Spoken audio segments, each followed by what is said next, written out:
Am I the only person who doesn't have a cream cheese spreader?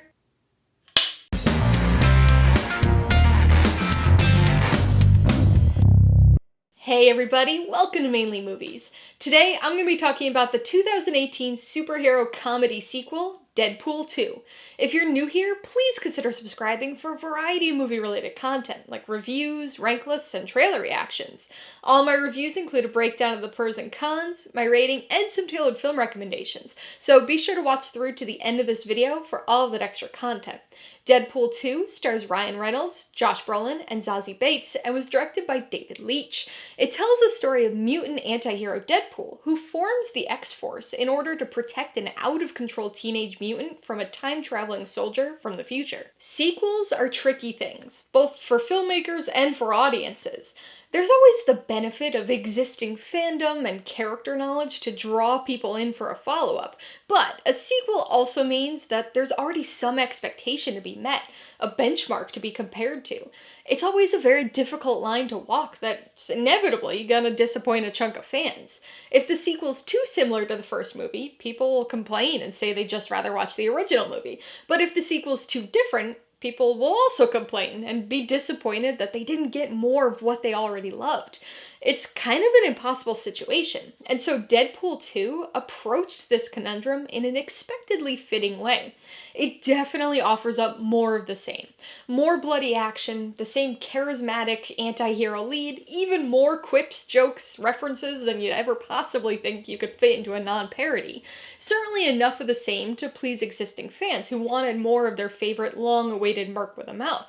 But Deadpool 2 isn't just a carbon copy of the first film. It greatly expands upon the relative simplicity of that first movie to give us something much bigger. Of course, leaving it up to us to decide if that also meant much better. The first Deadpool movie was more or less an origin story.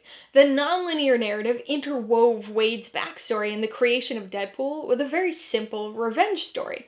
Now, I'm a sucker for origin stories, and the revenge tale was simple and effective, but the story of the first movie was always a little too lean for my tastes. Enjoyable while you're watching it, but kind of like, wait, that was it? Afterwards.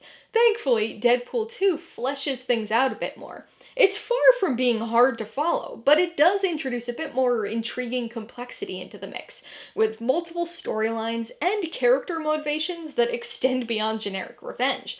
There are definitely a lot more moving parts to the story, and not every plot point works, but overall, the thematic broadening led to a much stronger and more interesting core story, with, just like the first film, a lot more heart than you'd probably expect from this type of movie. This expansion element extends beyond just the story, leading to a bigger cast of characters as well. We see the return of nearly all of the characters from Deadpool 1 in various capacities. Ryan Reynolds is as charismatic and irreverent as ever as Deadpool, and remains the major focus and draw here. The other returning characters are all reduced, some more than others, but it's great to see Vanessa, Blind Owl, Colossus, and Negasonic Teenage Warhead again. It's the new characters that really shine here, though. For the most part, at least. Domino and her very cinematic powers is a fun addition, along with the rest of the X-Force members.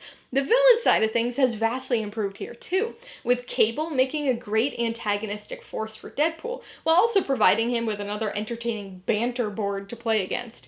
Josh Brolin is great here as the brutal, gruff, straight man in all of these interactions, but also offers up a few surprises along the way. And then there's Russell. He's a necessary character, a big part of the plot, a big part of Deadpool's growth and character arc, but wow is he obnoxious. I realize it's supposed to be funny, but he's just so unbelievably grating and unlikable that it makes it very, very difficult to care about what happens to him. As I said earlier, Deadpool 2 is more of the same, just with a little expansion, and that applies to the jokes and action too. The novelty aspect that made the humor of the first movie so sharp and refreshing is obviously gone here in the sequel, but I would argue that this film is just as funny, if not more so. It's a joke and reference a minute panic kind of movie, so not every joke in the constant barrage lands, but once again, more do than don't. The sequel isn't quite as juvenile with its jokes, and the addition of Cable and Domino to play against makes Deadpool's humor a little more dynamic. Once again, this has got some great one-liners, and more than a few excellent gags. The Bond intro, toddler legs, the X-Force convoy mission, even the dramatic "oh holy shitballs" score during the action finale. And speaking of the action, bringing in stunt coordinator turned director David Leitch was a great idea. The bigger budget led to some vastly improved CGI, but this film also ups the blood and entertaining brutality of the action sequences too. Like the first movie, Deadpool 2 is definitely not going to be a film for everybody, but for fans of the character, the first movie, or even comic book movies in general, this is a highly entertaining, and perhaps more importantly, satisfying superhero sequel. Alright, let's talk about the pros and cons. Pro number 1 is the humor. This is definitely a holdover pro from the first movie, but once again, this is a very funny film. Deadpool's whole irreverent, fourth wall breaking meta reference shtick was fun and clever in the original movie, but I've got to admit, I was a little concerned that it might have lost its appeal when it obviously lost its novelty headed into the sequel. But even though the humor is very similar here, it still works exceptionally well. I think the jokes are marginally less juvenile this time around, which I appreciate, and the introduction of characters like Cable and Domino gave rise to even more entertaining interactions to go along with the other jokes, references, and gags. The second pro is the action. This is another repeat pro for the series, and was definitely an improvement when compared to the first movie. Amazing what a bigger budget and a director with a trained eye for stunts can do. The CGI is much, much better here, and the action set pieces are bigger, more entertaining, and somehow even more bloody and violent. But just like with its predecessor, the action here in Deadpool 2 never feels gratuitous or over the top, and instead injects the film with another massive dose of fun. Pro number 3 has got to be the new characters, with one major exception that I'm going to talk about in the cons. This movie sees the return of nearly all of the characters from the first film.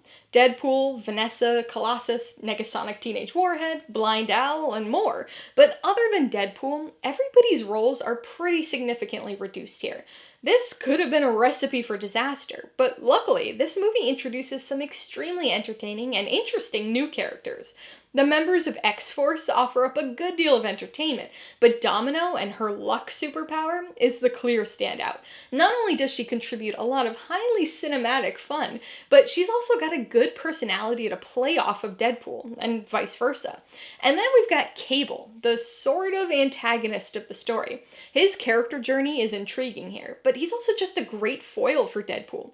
Seriously, every time he responds to Deadpool's shenanigans with an unamused "Jesus," it makes me laugh. On the con side, the biggest issue is Russell. Now, I recognize that the presence of this character is important to the film.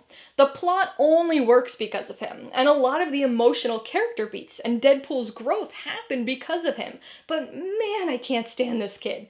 He's obnoxious and needy and just makes bad decision after bad decision.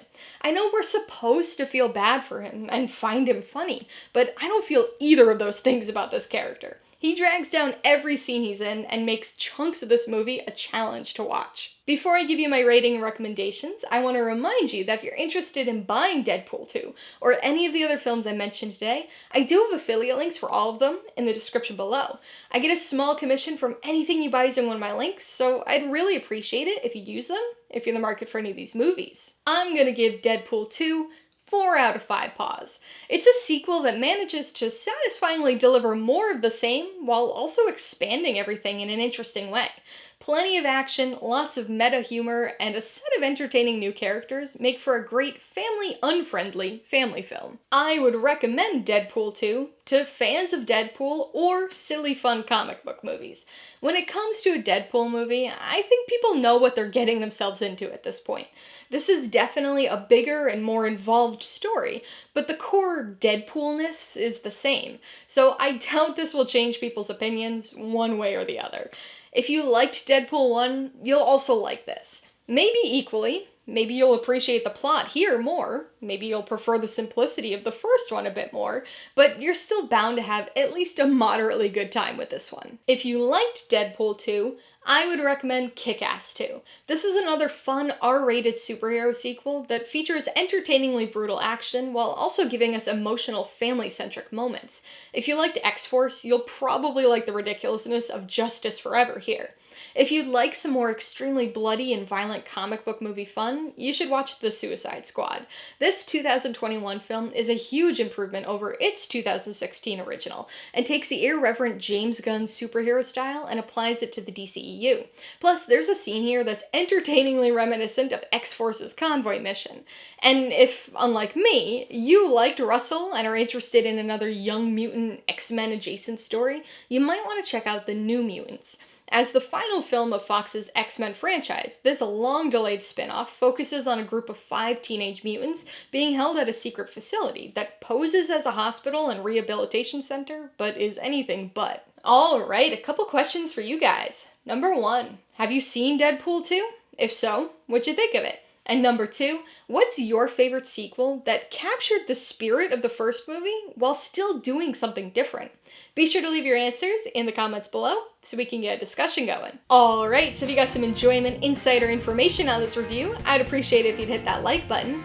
And if you haven't done so already, please hit subscribe while you're at it to see more videos like this. Till next time, this has been Alyssa with Mainly Movies, the way life should be.